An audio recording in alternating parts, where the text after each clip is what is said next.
Parrot សូមស្វាគមន៍ Today must be better than yesterday ថ្ងៃនេះយើងខ្ញុំត្រូវកែប្រែខ្លួនឯងឲ្យល្អជាងថ្ងៃម្សិលមិញថ្ងៃនេះក្រុមការងារ Baby Parrot នឹងខិតខំតស៊ូព្យាយាមឲ្យអស់ពីលទ្ធភាពទាំងកម្លាំងកាយនិងកម្លាំងចិត្តដើម្បីផ្ដល់ជូនសេវាកម្មល្អបំផុតដល់អតិថិជនទាំងអស់គ្នា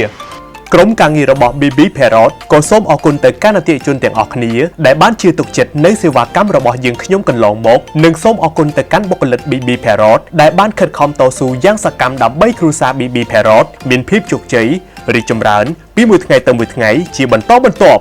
ក្រុមហ៊ុន Baby Parrot យើងខ្ញុំជាក្រុមហ៊ុនឯកទេសដែលមានទទួលបោះពុម្ពគ្រប់ប្រភេទឈានមកគេនិងមានការទទួលស្គាល់ពីសំណាក់អតិថិជនជាច្រើនគ្រប់ខេត្តក្រុងមានក្រុមហ៊ុន Baby Parrot តែមួយគឺអាចផ្ដល់ជូនសេវាកម្មជាច្រើនប្រភេទទៅតាមតម្រូវការរបស់អតិថិជនដោយមិនធ្វើឲ្យលោកអ្នកពិបាកក្នុងការស្វែងរកកន្លែងផ្សេងពីគ្នាយើងខ្ញុំម៉ាស៊ីននិងបុគ្គលិកច្រើនគ្រប់គ្រាន់ដើម្បីបម្រើសេវាកម្មជូនលោកអ្នកសេវាកម្មបោះពុម្ពកៅស៊ូ PVC banner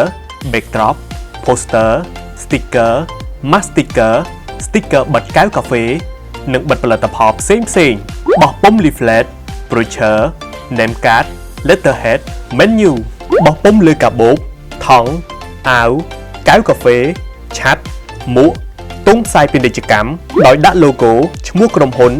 និងកម្មវិធីផ្សេងទៀតមានធ្វើ flyer billboard LED lightbox signboard LED ស្លាកអាលុយកាបោននិងអក្សរផុសគ្រប់ប្រភេទ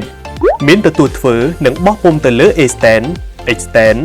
I stand boot mock up spin lucky draw box hanger post selfie សេវាកម្មធ្វើពានរង្វាន់មាន Trophy Award មានការកាត់ sticker អក្សរតូចធំនិង logo បិទលើផលិតផលមានធ្វើឆ័ត្រដូចជាឆ័ត្រតូចឆ័ត្រធំដើម្បីការពារពេលភ្លៀងយើងខ្ញុំធានាថាគ្រប់ផលិតផលទាំងអស់មានគុណភាពខ្ពស់រហ័សទាន់ចិត្តផ្ដល់ជូនតម្លៃពិសេសមានជម្រើសច្រើនទាំងទំហំទាំងម៉ូដនិងពណ៌ទៅតាមតម្រូវការរបស់លោកអ្នក